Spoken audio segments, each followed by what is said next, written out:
En este video realizaremos la carga masiva de productos mediante una grabación LSMW, donde tomamos como base la transacción MB01 con clase movimiento 101 para generar la entrada de pedidos de compra. Previamente tenemos preparado un layout de carga con 5 registros y sus pedidos. Lo queremos decir a logística, gestión de stocks, entorno, stock, y ahí seleccionaremos MMB y damos a ejecutar. Ahí vamos a identificar que nuestras 60 piezas se encuentran en la columna de stock en curso. De esta manera ya sabemos cuál es el stock el cual vamos a afectar y tenemos que comprobar al final.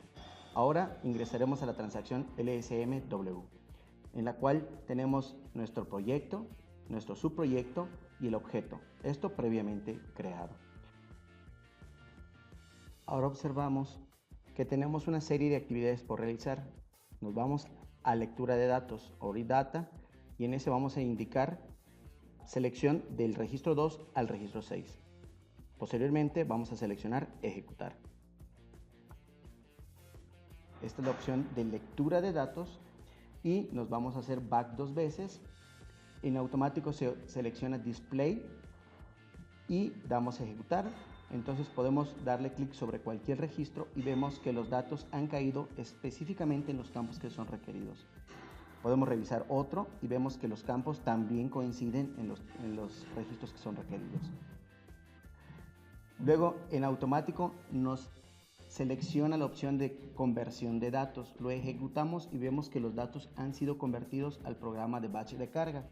Luego nos puede mostrar en esta opción que es display, que se selecciona automáticamente, que ya los datos han sido convertidos.